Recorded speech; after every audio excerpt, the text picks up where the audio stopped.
আসসালামু আলাইকুম রহমতুল্লাহি ওবরাকাতুহ। প্রিয় ভাই ও বন্ধুরা, কেমন আছেন? আশা করি সবাই ভালো আছেন। দেশ ও প্রবাস থেকে যারাই আমার এই ভিডিওটি দেখতেছেন, আমার পক্ষ থেকে রইল আপনাদের জন্য আন্তরিক মোবারকবাদ।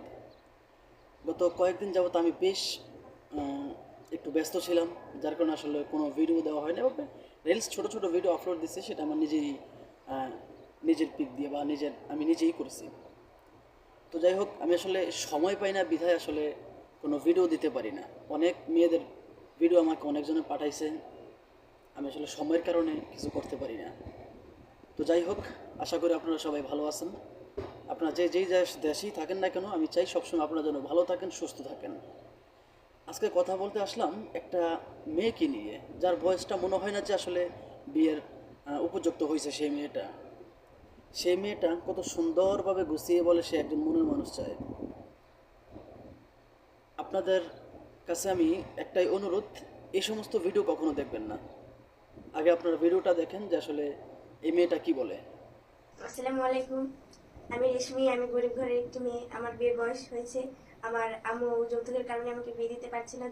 আমাকে কারো যদি ভালো লেগে থাকে তাহলে আমার নাম্বারে যোগাযোগ করতে পারেন। দেখলেন তো, এই মেয়েটা কত সুন্দর করে সালাম দিল। তার নাম নাকি রেশমি, সে নাকি গরিব ঘরের মেয়ে। তার বিবাহর বয়স হয়েছে, সে নিজেই বুঝতে পারছে তার বিবাহর বয়স হয়েছে। তো আপনারা একটা জিনিস চিন্তা করবেন, যেই মেয়েরা নিজের মুখে তার বিয়ের কথা বলে, সেই মেয়েরা কতটুকু ভালো বা কতটুকু সৎ বা কতটুকু ভালো হতে পারে তার দাম্পত্য জীবন। এই কথাটা আপনারা একটাবার আপনাদের জ্ঞানে বা আপনাদের বিবেককে প্রশ্ন করবেন। আর এই সমস্ত যে মেয়েরা বলে যে আসলে গরিব ফ্যামিলির মেয়ে, তাদের পোশাক আশাক দেখলে মনে হয় না যে আসলে তারা গরিব। তাদের পোশাক আশাক দেখলে মনে হয় যে আসলে তারা ধান্দা করতে করতে ওদের অ্যাকাউন্ট পুরো পালাইছে টাকা দিয়ে। ওদের তো কোনো সমস্যা নেই, ওরা জাস্ট একটু মিথ্যা কথা বলবে, এতটুকুই ওদের কাজ। আর ওদেরকে টাকা দেওয়ার দায়িত্ব তো হচ্ছে আমাদের, আপনাদের মতো প্রবাসী যারা, তারা ওদেরকে টাকা দিয়ে ওদেরকে আসলে তিল থেকে তাল বানিয়ে ফেলছেন।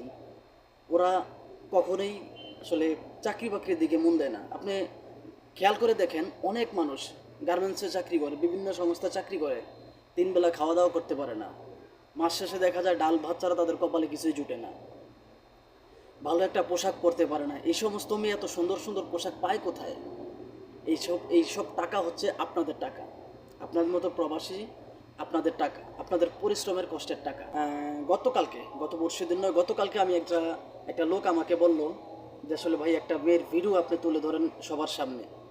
তো বললাম যে আসলে মেয়েটা কি করছে। সে প্রতিবেদন করে, তার শাশুড়ি প্রতিবেদন করে, তার শ্বশুর প্রতিবেদন করে, তার ভাই প্রতিবেদন করে, মানে এ টু জেড তারা পুরা ফ্যামিলি প্রতিবেদন করে। প্রতিবেদন করতে করতে মানুষকে দেউলিয়া বানায় ফেলছে। ওরা কেউ ইনকাম করে না, ওরা কেউ চাকরি বাকরি করে না, ওরা সবাই প্রতিবেদন করে। এটাই হচ্ছে ওদের চাকরি। আর বিশেষ করে মেয়েরা যদি ইমো ফ্রিল্যান্সিংয়ের চাকরি করে, তাহলে তো আর কোনো কথাই নেই। তো এই সমস্ত মেয়ে থেকে সবাই দূরে থাকবেন, আর আমার জন্য সবাই দোয়া করবেন। আসসালামু আলাইকুম রহমতুল্লাহি ওয়া বারাকাতুহু।